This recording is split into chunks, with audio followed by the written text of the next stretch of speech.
ndax tey dafa nekk bés bu rëy nekk bés bu màgg bi ma dégloo tey ki nga xam ne mooy président coopérative yi ak président maraîcher yi sama yaram dafa daw ndax xam ngeen man mii di wax ak yéen béykat la ingénieur agronome la kon lépp loo xam ne dafa dugg ci mbéy rek daf ma ñoo soxal suñu gouvernement nag xam ngeen ne li ko gën a soxal tey mooy mbéy ak industrie nooy fexe ba Sénégal mën a dundal Sénégal nooy fexe ba Sénégal dootuñu jéggaani soble dootuñu jéggaani banane dootuñu jéggaani pomme de terre dootuñu sax jéggaani ceeb loolu la ñu sant loolu moo waral bés bi dafa nekk bés boo xam ne képp kuy jigéen képp kuy góor dañ koy war a teew ndax li ñu nar a def mosul am biir Sénégal dañu bëgg a fexe ba lépp li fi ñorati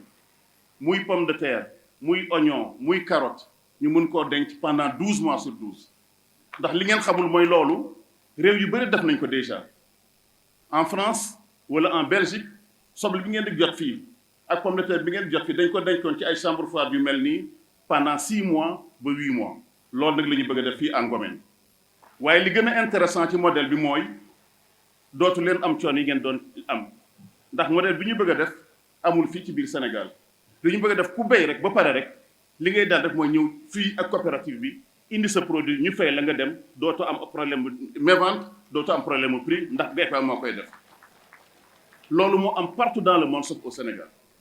loolu suñ ko defee ci biir réew mi béykat alalam ak revenum kenn xamul nan nar toll dafa fekkee ne yëpp dafa ñorandoo mënuñu koo denc ku nekk yóbbu sa produit à Dakar les prix dañuy wàcc saako si 8000 saako 6000 saako 3000 ba saako 2000 loolu lañ fi bëgg a jënd fii biir Sénégal doot fi am loolu nag soo ko bëggee def il faut nga am plan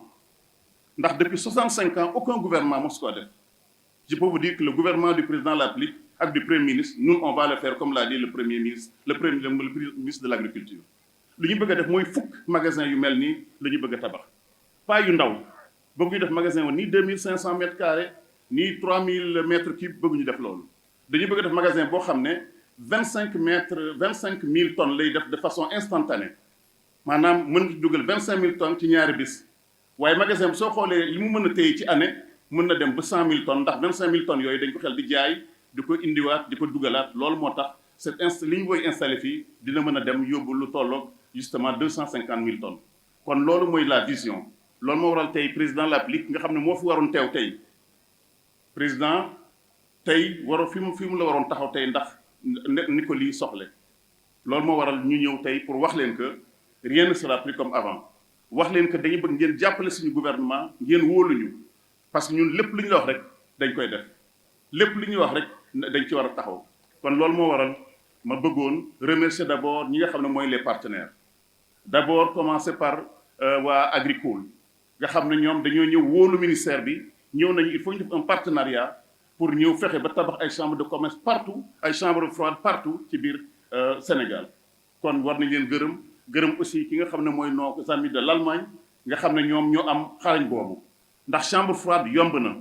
waaye chambre froide boo xam ne produit day baax 12 mois sur 12 loolu moo gën a jafe te ñoom dañu am xam-xam ci boobu kon monsieur l'ambassadeur maa ngi lay gërëm di la sant gërëm également les promoteurs du projet muy les sénégalais muy ñoom Pape ak Djibi ci liggéey bu rafet bi ñu def ak seen abnégation ndax su leen neexoon toog fële Dakar di jël seen i investissement dugal ko beneen domaine waaye mbéy mi ak stockage bi def leen fulaal moo tax ñëw kii gërëm aussi ki nga xam ne nag moom mooy Sembène le DG de l'ARM bëggoon ngeen tàccul ma ko baax a baax ndax damay naan toujours soo bëggee liggéey il faut nga fàtte sa montre soo xoolee 8 heures ngay liggéey par jour doo def dara day d'exceptionnel nit fekkee ne da ngay liggéey gouvernement bu mel ni suñu ñun muy un gouvernement patriotique da ngay liggéey 10 heures par jour 11 heures par jour 12 heures par jour te loolu laa gis au niveau du département du ministère de l'industrie kon fi may tëjee rek mooy d'abord gërëm waa filière bi oignon bi di leen wax ne relation yu bëgg am ak yéen relation yu dëggu la nar doon dañuy bëgg partout fi Sénégal foo leen taxaw di ngeen ñu gis ñun ndax suñu gouvernement c'est un gouvernement de terrain. Monsieur le ministre, non seulement vous m'enlevez une grosse épine du pied, le fait que ce projet soit 100% privé aussi fait appel aux Sénégalais, aux investisseurs sénégalais qui ont amené leurs partenaires, que je remercie, que je félicite pour contribuer à ce fléau qui cause plus de 30% des pertes chaque année. Sans la chaîne de valeur foie, sans un système de conservation avec reproduction normé, la commercialisation de nos produits horticoles est limitée, non seulement dans le temps, mais ça aussi décourage nos braves producteurs, la brave jeunesse de Ngomen. Donc, monsieur le ministre, chers partenaires privés, nous vous disons un grand merci. Monsieur le ministre, avec la construction de cet entrepôt frigorifique dans des zones aussi stratégiques de haute production comme Ngomen, relais de haute consommation, mais aussi qui nous permet de créer de la richesse nationale et des emplois, nous vous disons, monsieur le ministre, monsieur le directeur de l'AMRM, chers partenaires privés, nous vous disons un grand merci. Nous disons aussi un grand merci à la coopération allemande. Nous avons vu que GIZ, à travers Invest for Job, KfW, vous n'avez ménagé aucun effort, non seulement pour accompagner la production, mais aussi accompagner le Sénégal, la jeunesse sénégalaise, pour éviter les pertes records. J'ai bien aimé le discours de l'ambassadeur quand il a dit « Si vous n'êtes pas en paix chez vous, ça pourrait nous impacter. » L'immigration clandestine nous interpelle tous, non seulement en tant que secteur privé, mais en tant que secteur public. Donc cette solidarité internationale dont GIZ, dont la KfW est en train de faire preuve, monsieur l'ambassadeur, nous nous saluons à son juste titre. En tant que ministre de l'Agriculture, de la Souveraineté alimentaire et de l'Élevage, nous avons très vite compris, notre gouvernement a très vite compris que le socle de notre souveraineté alimentaire devait passer inéluctablement vers une modernisation de l'agriculture. Ces 18 derniers mois ont montré que si nous accélérons sur la production, nous avons eu des productions records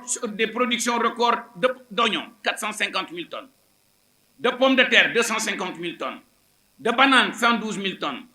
de maïs, 669 000 tonnes. Mais l'adage et l'expérience nous ont montré que sans ces infrastructures de stockage, nos agriculteurs ne peuvent pas être rentables. Donc, monsieur le ministre de l'Industrie et du Commerce, monsieur le directeur de l'ARM,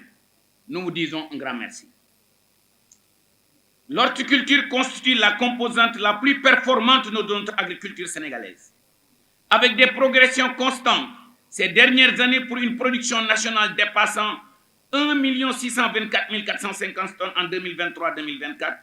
elle a enregistré une hausse de 23,5% comparée à la moyenne de ces 5 dernières années qui avoisine aux environs de 1 240 000 tonnes. Résultat record justifié par l'accompagnement de l'État. Au passage, je félicite et je remercie son Excellence le Président de la République pour les budgets records qu'ils nous ont donnés, non seulement à moi,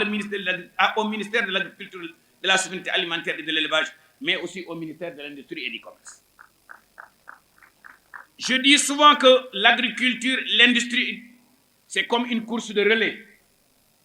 Je vais courir jusqu'à un certain moment et je vais donner le bâton au ministre de l'Industrie et du Commerce. Donc ces investissements que le secteur privé sénégalais, avec leurs partenaires internationaux, viennent mobiliser 100% un investissement privé, Djibi, Pape et vos partenaires d'Agricole, nous vous disons un grand merci. Permettez-moi de dire que ces performances que nous avons réalisées ces 18 derniers mois reflètent d'une stratégie bien conçue, bien exécutée, inclusive, où les producteurs et l'État, main dans la main, travaillent ensemble pour un Sénégal juste, souverain et prospère.